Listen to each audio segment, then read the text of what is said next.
안녕하세요 사랑해 여러분. 금만덕이 직접 찾아가 소중한 인물을 감정해주는 출장 금만덕의 출동 짝퉁입니다.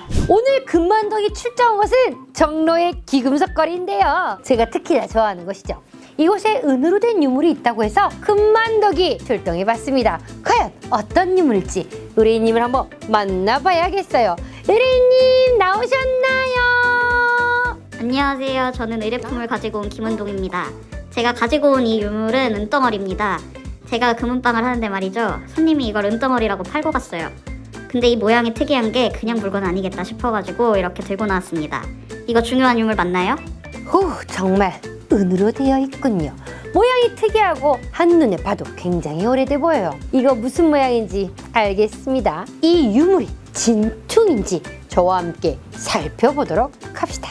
이 유물은 바로 고려시대의 화폐로 사용되었던 은병입니다.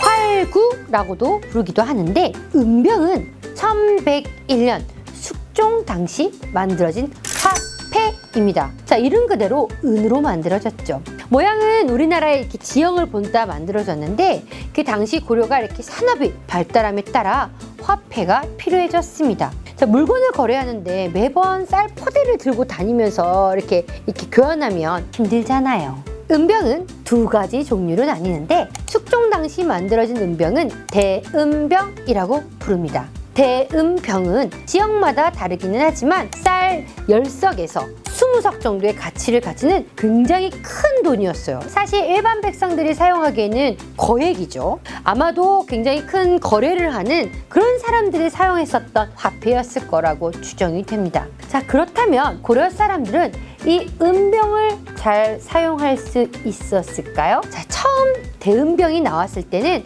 은병은 오로지 은으로만, 순은으로만 만들었어요. 하지만 필요한 만큼 은병을 만들기에는 이 은이 모자랐죠. 조정에서 화폐를 만드는 과정에서 이 수익을 내기 위해 은에 구리를 섞어 은병을 만들기 시작합니다. 문제는 원래 기준보다 구리가 이렇게 많이 섞은 위조지폐, 그러니까 위조 은병이 나타나기 시작한 거예요. 내 은병이 진짜 은병인지 가짜 은병인지 알 수 없으니 얼마나 불안했겠어요. 그래서 사람들은 이 은병을 사용하지 않은 거죠. 결국 대은병은 사라집니다. 크기를 줄이고 함량을 늘려서 소은병이 다시 등장했는데, 근데 이 소은병도 시간이 지나자 또 위조 은병이 돌아다니기 시작한 거예요. 이게 구리가 많이 들어간. 결국 유통이 금지되죠. 은병은 화폐로서의 가치를 잃고 역사 속으로 사라집니다. 지금 우리는 100원, 500원, 1000원 자연스럽게 이렇게 돈을 쓰기 때문에 이 화폐가 없는 세상을 상상하기 굉장히 힘듭니다. 하지만 고려 때만 하더라도 시장에 이렇게 딱 마땅히 자리 잡은 화폐가 없었어요. 자, 사람들은 어떻게 물건을 구했을까요?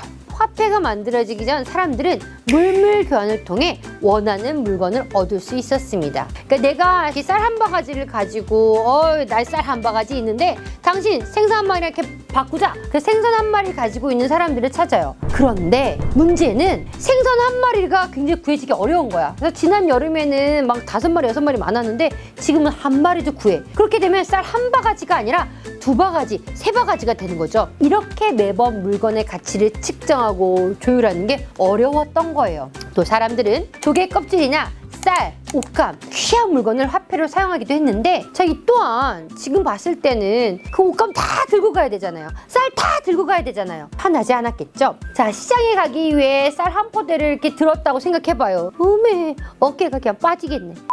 이외에도 금이나 철, 은 등을 이렇게 화폐로 사용하기도 했습니다.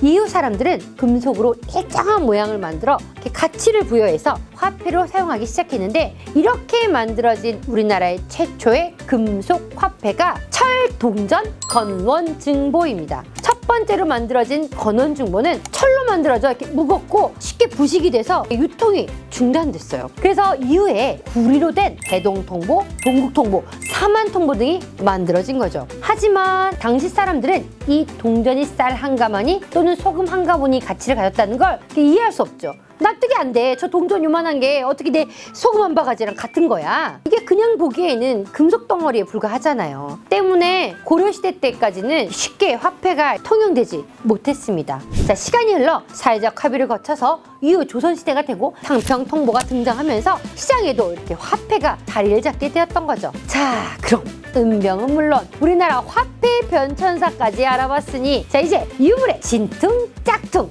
여부를 구별해 볼까요? 자, 성분을 보니까 은으로 만들어진 건 분명합니다. 크기를 보니 소은병 사이즈군요. 딱 보자마자 이게 느낌이 팍 왔습니다. 오늘의 의뢰품은 바로 진퉁입니다. 고려시대 소은병이 분명합니다. 자, 의뢰인분 축하드립니다. 진퉁입니다.